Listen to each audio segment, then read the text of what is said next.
के पास में जाकर थोड़ी देर जरूर बैठना चाहिए। पहले नंबर पर माता के पास, दूसरे नंबर पर पिता के पास, तीसरे नंबर पर परमात्मा के पास में। क्यों?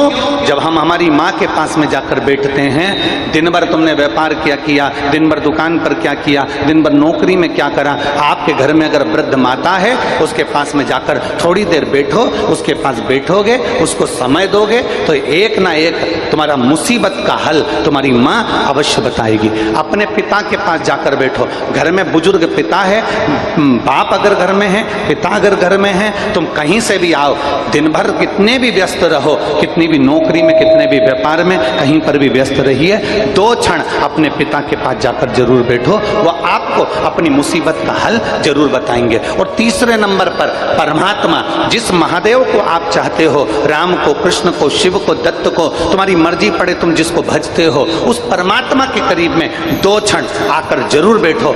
माता, पिता और परमात्मा तुम्हारे मंजिल तक पहुंचाने वाले होते हैं, तुम्हारा मार्ग सुलभ करने वाले होते हैं।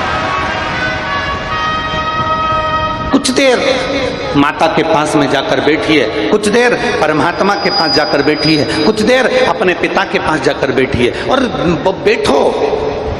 थोड़ा समय अपने बुजुर्ग माँ बाप को देने का प्रयास करो, थोड़ा समय परमात्मा को देने का प्रयास करो। हम ये नहीं कहते कि तुम दिन भर अपने माता के पास बैठे रहो, हम ये भी नहीं कहते कि तुम दिन भर अपने पिता के पास बैठे रहो, हम ये भी नहीं कहते कि तुम दिन भर परमात्मा के मंदिर में जाकर, शिवालय में, देवालय में, तीर्थ में जाकर बैठ जाओ। हम तो इतना कहते हैं कि अगर एक क्षण आदि में पुण्यात, अगर थोड़ी सी भी समय हमने हमारे माता पिता और परमात्मा को दिया है तो उस क्षण का सदुपयोग जरूर होगा और कुछ ना कुछ आपकी जिंदगी में अच्छा जरूर होगा। माता पिता परमात्मा कभी बुरा नहीं करते। दुनिया में सब बुरा कर सकते हैं, दुनिया में सारी दुनिया, सारी सृष्टि आपका बुरा करने में लग जाएगी, सारी दुनिया आपका बुरा कर सकती है, सारी दुनिया आपको गाली दे सकती है, सारी दुनिया आपको अपशब्द कह सकती है, सारी दुनिया आपको ताना दे सकती है, सारी दुनिया ईर्ष्या में भूलकर आपकी निंदा कर सकती है, पर केवल एक माता पिता और परमात्मा ऐसा होता है जो कभी कुछ आपके लिए गलत नहीं कर सकता। वो करेगा तो हमेशा आपके हित का ही करेगा और आपको आशीर्वाद ही देगा। वो माता पिता और परमात्मा। 2 क्षण जाओ उस पर। एक मुखी रुद्राक्ष लक्ष्मी की वृद्धि के लिए होता है, कार्य सिद्धि के लिए होता है। कोई भिखारी से भिखारी, गरीबड़े से गरीबड़ा भी अगर धारण कर ले, उसके घर में एक मुखी रुद्राक्ष अगर प्रवेश कर जाए तो सुख का अनुभव करा देता है, संपदा का अनुभव कराता है, सरस्वती का भाव प्रकट करता है, वैभव का भाव देता है। एक मुखी रुद्राक्ष का मंत्र है ओम ह्रीं नमः, ओम ह्रीं नमः। ये लक्ष्मी के लिए होता है ना। 2 मुखी रुद्राक्ष बांधा को हरता है। कोई तकलीफ आ रही है, कोई प्रशासनिक कार्य है, कोई काम नहीं हो रहा, फाइल आगे नहीं बढ़ रही, बहुत तकलीफ आ रही है, तो 2 मुखी रुद्राक्ष जो व्यक्ति धारण करता है उसका कार्य सफल होता है। 2 मुखी रुद्राक्ष का मंत्र है ओम नमः। 2 मुखी रुद्राक्ष का शिव महापुराण में जो मंत्र दिया है ओम नमः। विदेश्वर संहिता के अंतर्गत शिव महापुराण में रुद्राक्ष के 14 मुखी रुद्राक्ष के मंत्र दिए हुए हैं। आप शिव महापुराण नहीं पढ़ सकते तो मंत्र लिख लें। 2 मुखी रुद्राक्ष का मंत्र है ओम नमः। 3 मुखी रुद्राक्ष विद्या प्राप्ति के लिए होता है। कैसा भी अनपढ़ से अनपढ़ व्यक्ति हो, जिसको विद्या में रुचि ना हो, पढ़ ही नहीं पा रहा हो, चित्त वृत्ति ही ना लग रही हो, मन ही ना लग रहा हो, परसेंट कम से कम होते जा रहे हो, 3 मुखी रुद्राक्ष उस बच्चे के गले में लाल धागे में डाल दीजिए। नहीं डाल सकते तो बच्चे के कमरे में जहां वो पढ़ता है, विद्याध्ययन करता है, उसके कमरे में लगा दीजिए। 3 मुखी रुद्राक्ष का मंत्र है ओम क्लीं नमः, ओम क्लीं नमः। ये 3 मुखी रुद्राक्ष का मंत्र है। इन मंत्र को कैसे सिद्ध करना है वो आपको 14 मुखी के रुद्राक्ष के पूर्ण होने पर वर्णन करें। तीन मुखी रुद्राक्ष का वर्णन है, ओम क्लीम नमः। चार मुखी रुद्राक्ष खोई हुई वस्तु को प्रदान कर देता है महाराज। यदि कोई वस्तु आपकी खो गई है, कोई सामान आपका रखा गया नहीं मिल रहा, चार मुखी रुद्राक्ष को एक चावल की कटोरी में, अक्षत की कटोरी में घर के केंद्र बिंदु में रख दीजिए महाराज। चार मुखी रुद्राक्ष 2 रात्रि तक रखा रहेगा, तीसरी रात्रि को खोई हुई वस्तु आपके घर में कहीं पर भी प्राप्त हो जाएगी, पर होगी, मालूम पड़ जाएगा कि वस्तु यहां है। चार मुखी रुद्राक्ष का मंत्र है ओम हीम नमः, ओम हीम नमः। फिर वर्णन आया 5 मुखी रुद्राक्ष। ये कार्य में सिद्धि देता है। व्यापार नहीं चल रहा हो, कोई नई दुकान खोली हो, नई फैक्ट्री खोली हो, नया कोई कार्य करने जा रहे हो, नहीं हो रहा है, पैसा लग रहा है पर आवक नहीं हो रही है, तो 5 मुखी रुद्राक्ष फल प्रदान करता है। इसका मंत्र है ओम हीम नमः, ओम हीम नमः। 6 मुखी रुद्राक्ष अटके हुए काम को सफल बनाता है। जिसका विवाह नहीं हो रहा हो, शादी नहीं हो रही हो, रिश्ते बहुत आ रहे हो, संबंध नहीं हो रहा हो, तो 6 मुखी रुद्राक्ष स्त्री हो चाहे पुरुष हो, उसके गले में लाल धागे में डाल दिया जाए। 6 मुखी रुद्राक्ष का मंत्र है ओम हीम हूम नमः, ओम हीम हूम नमः। ये 6 मुखी रुद्राक्ष का मंत्र है। 7 मुखी रुद्राक्ष महाराज, 7 मुखी रुद्राक्ष ऐसा रुद्राक्ष है जो कोई ठेला चलाने वाला भिखारी भी हो, कोई गरीबड़ा भी हो, व्यापार नहीं चल रहा हो, बहुत हताश हो गया हो, तो 7 मुखी रुद्राक्ष को लाल धागे में धारण करने वाला थोड़ा संपदावान, धन की ओर अग्रण्य बढ़ता है महाराज। 7 मुखी रुद्राक्ष का मंत्र है ओम हूम नमः, ओम हूम नमः। यदि ये मंत्र आप नहीं लिख पा रहे हो तो शिव महापुराण की विद्येश्वर संहिता में ये सारे मंत्र लिखे हैं, उस मंत्र को आप निकाल सकते हो। ओम हूम नमः। 8 मुखी रुद्राक्ष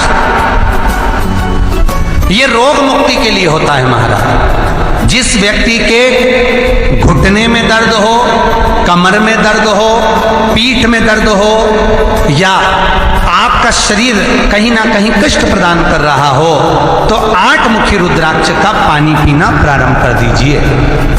8 मुखी रुद्राक्ष को जल के पात्र में रखो, उसका आचमन करना, पानी पीना चालू कर दीजिए, वो फल देना प्रारंभ कर देगा महाराज। 8 मुखी रुद्राक्ष माताएं अपने उल्टे हाथ पर बांध सकती हैं और पुरुष अपने गले में धारण कर सकते हैं महाराज। जिनको ब्लड प्रेशर की बीमारी हो, शुगर की बीमारी हो, तो 8 मुखी रुद्राक्ष फल प्रदान करता है महाराज। 8 मुखी रुद्राक्ष का मंत्र है ओम हूम नमः, ओम हूम नमः। 8 मुखी रुद्राक्ष का एक नियम भी है। यदि शुगर बहुत ज्यादा है और कंट्रोल में नहीं आ रही, तो गाय के गोबर का कंडा, कंडा जानते हो, उपला कंडा जिसको फेंकते हैं गाय के गोबर का, तो कंडे को, उपले को सुखा लो। सुखाकर उस कंडे को अपने पांव के नीचे रखो, उस पे हल्दी डाल लो और हल्दी डालकर 8 मुखी रुद्राक्ष का मंत्र ओम हूम नमः बोलकर पांव रखकर थोड़ी देर बैठ जाओ। रोज प्रतिदिन 15 से 20 मिनट पांव रखकर, जैसे कुर्सी पे बैठते हो तो स्टूल पे पांव रखते हो, उसी तरह उस कंडे पर पांव रखो, उस उपले पर पांव रखो और रखकर 20 मिनट बैठो। 3 दिन के अंदर शुगर लेवल में आना प्रारंभ हो जाएगी। कुछ नहीं करना, बस मंत्र जपना और पांव रखना। कर जरूर देखना, कहीं सीवर वाला हमारा झूठ तो नहीं बोल रहा, इसलिए कर जरूर देखो। शिव महापुराण के उपाय आप जरूर करो, आपको फल मिलेगा। उपाय जरूर करो। 8 मुखी रुद्राक्ष। 9 मुखी रुद्राक्ष महाराज वंश को बढ़ाकर, जिस नारी का गर्भ नहीं ठहर रहा हो, संतान नहीं हो रही हो, सारे इलाज करवा लिया हो और डॉक्टर बोल रहा है कि हर तरह से ठीक है, फिर भी संतान नहीं हो रही, तो 9 मुखी रुद्राक्ष को गले में धारण कर लें, पति और पत्नी दोनों। नौमुखी रुद्राक्ष एक और लेकर आए, जिसको चांदी की कटोरी में या चांदी का कोई छल्ला हो, तार हो, कटोरी में रखकर उसमें नौमुखी रुद्राक्ष पानी में डाल दें। उस पानी को सोने से पहले पीना चालू कर दें। छल्ला या चांदी की कटोरी या चांदी का पात्र उसमें जरूर होना चाहिए। चांदी का पानी और नौमुखी रुद्राक्ष का पानी पीना चालू कर दें, नारी का गर्भ ठहर जाता है महाराज। नौमुखी रुद्राक्ष गर्भ को ठहराने के लिए, संतान प्राप्ति के लिए होता है। नौमुखी रुद्राक्ष का मंत्र है ओम ह्रीं हूं नमः। ओम ह्रीं हूं नमः, ये नौमुखी रुद्राक्ष का मंत्र है। 10 मुखी रुद्राक्ष घुटने और कमर दर्द के लिए होता है। 10 मुखी रुद्राक्ष घुटने का दर्द हो, कमर का दर्द हो, डॉक्टर बोल रहे हो कि घुटना बदलना होगा, तो 10 मुखी रुद्राक्ष को उस समय पहन कर देखिए महाराज। उसका मंत्र है ओम ह्रीं नमः। 11 मुखी रुद्राक्ष ये भी रोग मुक्ति के लिए है, ब्लड प्रेशर के लिए है महाराज। बीपी ऊंचा नीचा होता हो, चक्कर आते हो और ब्लड प्रेशर ऊंचा नीचा हो रहा हो, तो 11 मुखी रुद्राक्ष को और 12 मुखी रुद्राक्ष को, इन दोनों को पहनना चाहिए।